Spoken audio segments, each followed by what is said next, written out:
Time to talk some more NBA. Kurt Helin, NBC Sports. Listen to him on NBC Sports Radio, NBCSportsRadio.com. Download the NBC Sports Scores mobile app today. And Kurt, interesting night in the NBA. We talk almost weekly, and we get to kind of watch how this Sixers, Celtics, Pacers things morphs. Well, a bad loss for the Sixers last night, and now you have the Celtics winning at Golden State and then following up with a nice win at Sacramento last night. Have the Celtics finally turned the corner for you? I'm not sure I'm going to buy into that after two games, but they looked like it. You know, that Golden State win, even against a clearly disinterested Warriors team, that's the kind of thing that can help you really turn a season around. Where you've had all these struggles, you have the long plane fight that Kyrie Irving talked about, and everybody sat down and got on the same page, and then you go out and thump the two-time champions. That's the kind of thing that can get you rolling and can get them going. And that's why I think the last 17 or so games left for everybody really does matter to teams about finding their groove, finding their rotations, getting in a good rhythm on both ends of the floor so that they hit the playoffs with some level of momentum. And Boston may be in position to do that now. Yeah, they get the win. They get the win at Golden State. Then with the Kings, and I thought that was a pretty interesting game because the Sixers had beaten Golden State out there and then lost to the Kings the very next night. So we'll see how much Boston grows from that. How about that loss by Philly? Say that again?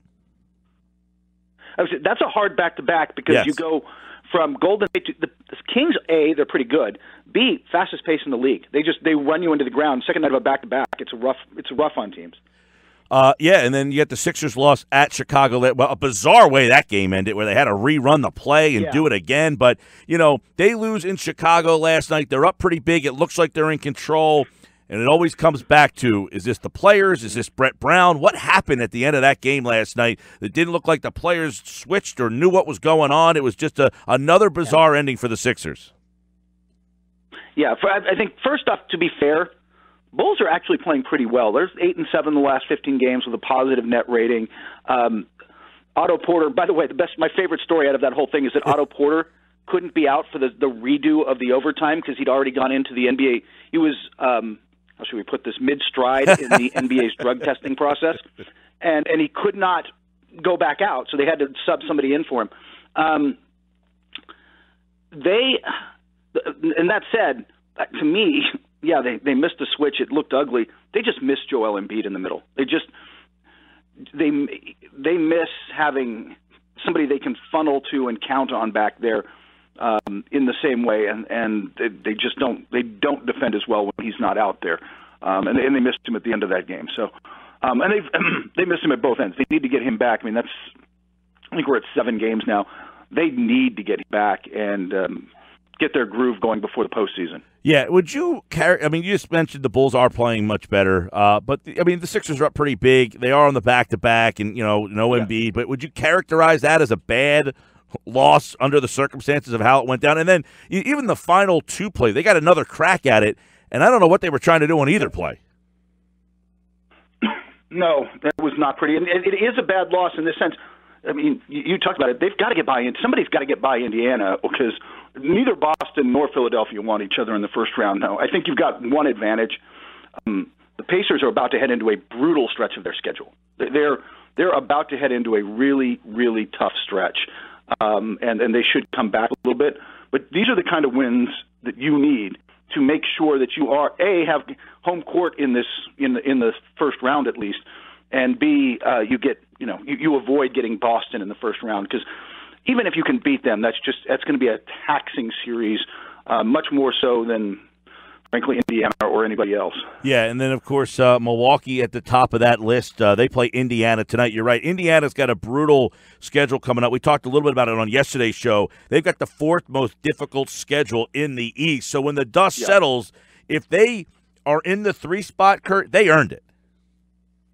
Yeah, exactly. And they're not going to roll over, and they're just deep with good players. They obviously they don't have Victor Oladipo now, but they're not folding. And they've got Bogdanovich steps up some nights, Collison steps up some nights. Sabonis is in the discussion for 6th man. It might even be leading the discussion for 6th man of the year right now. They just got different guys who do it in different ways every night. And those kind of teams can be hard to play against because it's not like you can go up and say, all right, we got to stop LeBron or we got to stop James Harden. Good luck with it. But, at least we know what the target is. It's really hard for a team where a different guy can step up on any night. At this stage of the season, do you see any evidence to think that there are cracks in the Golden State armor? Maybe minor ones. I mean, I think mostly what we've seen lately is they're just bored again. DeMarcus Cousins is struggling in pick and rolls, and teams are really – Boston exploited it a lot. They're just dragging him out. Philly did as well the other night, Saturday night. Yeah, exactly. Yeah, exactly. So there's that, but I think that I think that they can get around that. I don't think that it's that bad. I just don't think that they're dialed into solving the problem. So maybe minor ones. I still think whoever comes out of the East, whether it's Philadelphia or Boston or Toronto or Milwaukee, is going to give them a better test than anybody in the West. I think the next four teams in the East not only may be better. I mean, I like Denver, and Houston's playing a lot better lately, but none of them have the pieces to match up with what you've got to do to Golden State in a 7-game series. I think particularly Boston potentially and Milwaukee, just because of their defense and their length and their ability to switch, could pose real problems to them. Should be fun. There's 17 games left in the season for the Eastern Conference teams. For the Sixers anyway, I think there's 16 left for Boston. So we'll see. Indiana, Boston, Philly, all battling for the 3 spot. You have that storyline. You have the 2 teams battling for the top spot in the East. And then there's a battle for the top spot in the West. These final 16, 17 games, Kurt, what's the biggest thing that's got catching your eye? Out West, it's not 1 and 2 because I think that'll end up being Golden State and Denver. It's 3 through 6. All those teams are going to Houston, Utah, who's got the softest schedule in the NBA left. So they're a couple games back, but they will climb fast. Everybody, Oklahoma City's in there. All these teams are really bunched up, and it's going to be interesting to watch them try to get the 3 or 6 seed and avoid the 4 or 5, so they avoid Golden State in the second round. There's going to be some really interesting jockeying down the stretch there. Should be fun. Here we go. Friday night, Sixers, Rockets, and then Sunday, big one against the Pacers. You can hear them all right here on 97.3 ESPN. Kurt Helin, NBC Sports. Listen to NBC Sports Radio, NBCSportsRadio.com, and download the NBC Sports Scores mobile app today. And we will talk to Kurt down the road as the NBA really heating up. Thanks, pal. Thank you. All right, Kurt Helin, like all guests, appeared via the Boardwalk Honda hotline.